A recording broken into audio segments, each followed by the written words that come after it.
Vamos continuar aquilo que a gente já examinou nas duas aulas anteriores.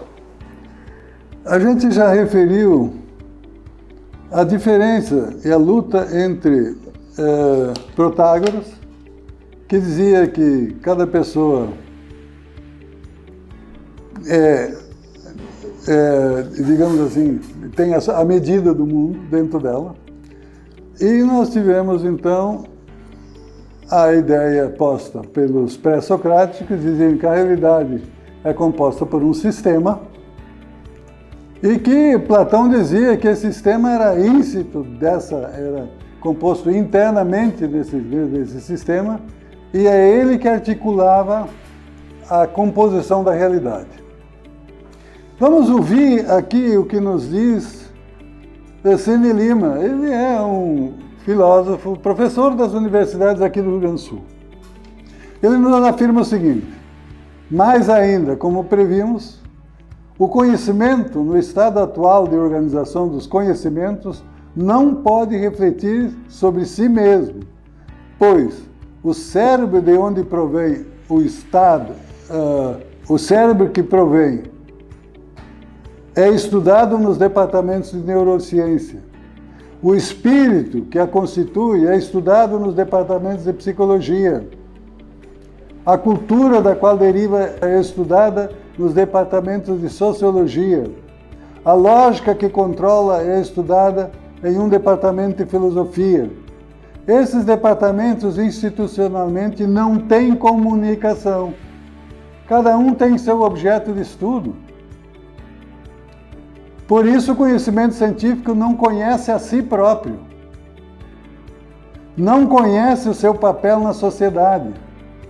O sentido do seu devir ignora as noções da ciência do século XIX, ignora as noções de ciência do século XIX, que estendia todos os seus domínios e ao determinismo material em detrimento, claro, da liberdade do espírito. Aqui temos que reformar um pouco aquilo que se formou. Essa parte que nós lemos, quem refere é Edgar Morin. Edgar Morin simplesmente diz o seguinte: cada um tem o seu objeto de estudo, e esse objeto de estudo efetivamente é absolutamente isolado, fragmentado.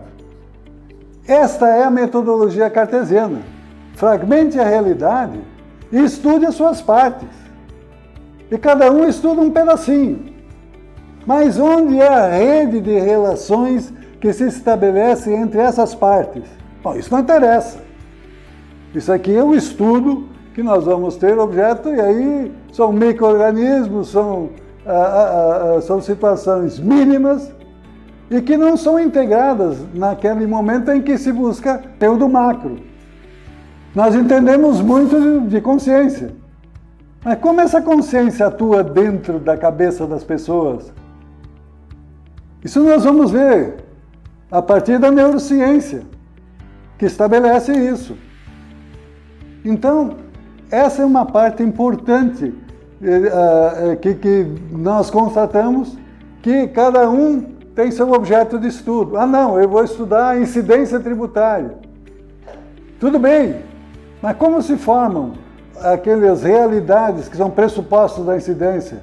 Bom, mas isso aí a gente já sabe, renda é renda. É um termo relativo, mercadoria é mercadoria. Mas onde é que está o sistema que conforma esses dados? É isso que não se estuda. Bom, agora podemos ir então para o Cirne Lima. Ele diz o seguinte: mas a grande virada ocorre quando os nominalistas, em seu apogeu, como em Hoffmann, pura e simplesmente negam a existência nas coisas das formas platônicas. Então, nós temos aqui os nominalistas, eles diziam o seguinte: a realidade está no nome. Então, eu pego um objeto e dou um nome, e aí esse nome começa a conformar aquilo que é a realidade. Por isso eu não preciso estudar o sistema que está intrínseco daquela realidade. Continua então o professor. Só as palavras são universais, as coisas são singulares e não existe nelas nada que seja universal. Isso quer dizer o seguinte: o homem é universal. Então eu considero o homem como homem. Mas como? Eu tenho homem em diversos contextos. Não, mas o homem é homem. Ele está lá em cima do conceito e ele é aquilo que está no conceito. É isso que quer dizer o mestre. Coisas são sempre e somente singulares, diz o mestre. Aqui ele ataca o conceitualismo. Esse conceitualismo efetivamente faz com que todo mundo, todos os gatos são pretos. Todas as árvores se confundem com a floresta. Não existem árvores singulares na floresta. É isso que querem dizer os nominalistas. Ockham simplesmente dizia o seguinte: não existe sistema, não existe o que se denomina de essência que possa se refletir na palavra. O mestre diz: não se trata, pois, de procurar a essência universal íncida nas coisas. Isto não existe. Trata-se de elaborar uma teoria sobre como formamos em nosso conhecimento subjetivo conceitos que são universais porque aplicáveis a diversas coisas. E aí nós voltamos para o Superior Tribunal de Justiça e para o Supremo Tribunal Federal. Não existe um sistema que conforma as palavras pressupostos de incidência tributária. Por isso a palavra vale aquilo que eu penso que ela vale. Ponto. Nós estamos atacando aqui esse ponto exatamente. Aqui está a grande crise. Onde a metodologia para dizer exatamente o que é renda. Então, voltamos aqui para uma situação que nos é dada novamente por Edgar Morin. Edgar Morin é um mestre francês que foi contratado pelo governo francês para estruturar a educação da França desde o jardim de infância. Essencialmente para começar a filtrar tudo aquilo que não é mais necessário ou absolutamente inconveniente que se leciona nas universidades. Por isso que ele é muito citado, porque ele é um dos autores que mais escreve sobre essa questão.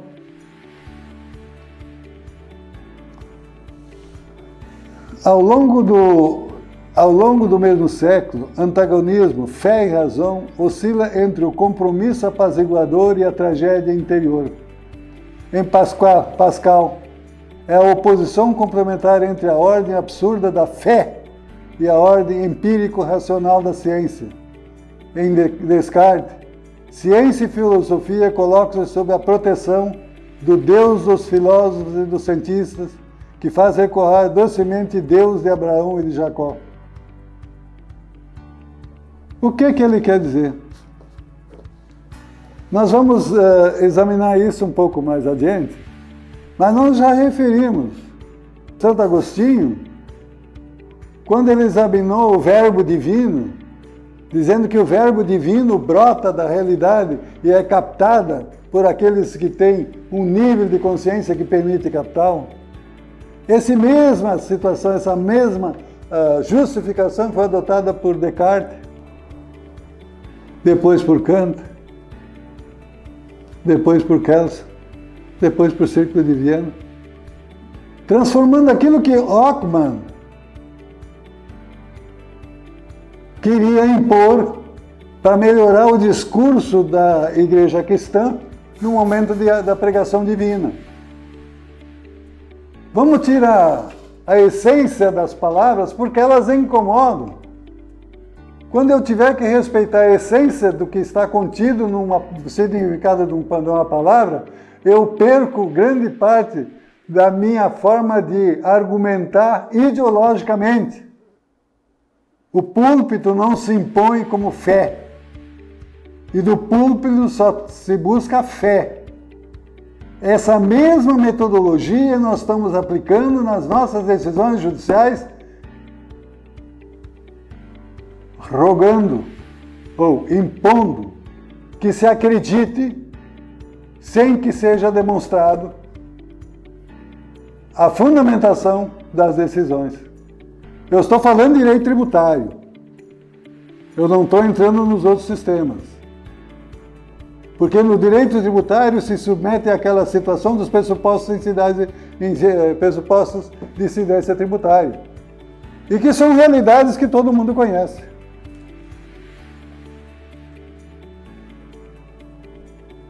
Vamos ver aqui o que nos fala Pavani. Tem um outro professor aqui do Rio Grande do Sul. Porém, o ponto de partida de Heráclito desloca o problema do enfoque lógico-linguístico ou meramente retórico para o problema da constituição da realidade. Tudo flui, Pantarrei, supõe a realidade em estado de movimento, permanente, de permanente transformação. A physis não é ser, também não é não ser, mas tudo isso efetivado num terceiro estado, no devir, no movimento. Pode-se destacar no pensamento de Heráclito dois aspectos: a realidade em movimento como algo definitivo para a dialética e a oposição entre ser e não ser, que se efetiva como devir. Essa concepção apresenta elementos fundamentais da dialética hegeliana e constitui um dos problemas básicos da dialética platônica. Tá, vamos dizer o seguinte, mas me vem de novo com esse problema de filosofia. Mas aqui está localizado o tema. É ou não é? O que eu digo é, e eu estou demonstrando, ou não é, e eu não preciso demonstrar. Eu apresento um sistema articulado e mostro como funciona a realidade, eu estou dizendo, olha, eu estou demonstrando o que é. Agora, quando eu não apresento isso, eu estou apresentando o que não é. Eu quero que acredite no que eu estou dizendo. Então, isto é a base filosófica. Não, mas não precisa estudar filosofia. Aliás, um ministro recente disse que filosofia é coisa que deve ser estudada por rico que não tem o que fazer. Será? Será que a filosofia não é a fundamentação da verdade que nós estamos buscando estabelecer nos tribunais? Onde essa verdade está ausente? Não, mas como está ausente? Levamos 20 anos para conhecer o que é receita. E a dúvida era, receita é o total que envolve o pagamento do imposto que eu devo no momento que eu vendo? Ou ele deve ser subtraído disso? Olha, é 10%. Se é 10% incidindo sobre um valor que eu tenho que recolher para o tributo, será que nós não estamos com isso fraudando a concepção republicana do direito, tributando alguma coisa que não é do contribuinte? Incidindo um imposto sobre um patrimônio que não é do contribuinte? Quando a tributação deve ser estabelecida sobre o patrimônio do contribuinte, porque ele tem o direito de ser tributado conforme a sua capacidade contributiva. Aqueles 10% de incidência de um valor que eu vendo por 100, que é R$10, é do contribuinte juridicamente considerado? Não é. Agora, levar 20 anos para dizer que isso não pertence à capacidade contributiva do contribuinte? Isso mostra que não existe metodologia de apuração conhecida como um padrão, como um paradigma dentro do judiciário. No momento em que se diz capacidade contributiva é aquilo que o contribuinte recebe de seu, descontado os tributos, nós vamos resolver muita coisa, não só no PIS e COFINS. Nós vamos resolver essa questão do ICM, vamos resolver a questão em muitas outras situações que estão aqui e que vão ter que ser examinadas daqui para frente. Bom, nós precisamos então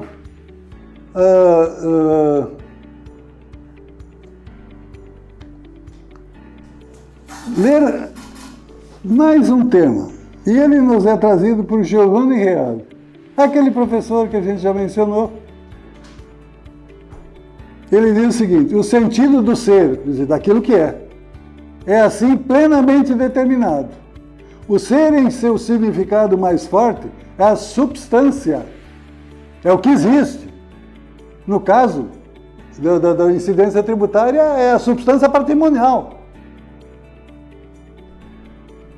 E a substância, num primeiro sentido, impróprio, é matéria; num segundo sentido, mais próprio, é símbolo; num terceiro sentido, e por excelência, é forma.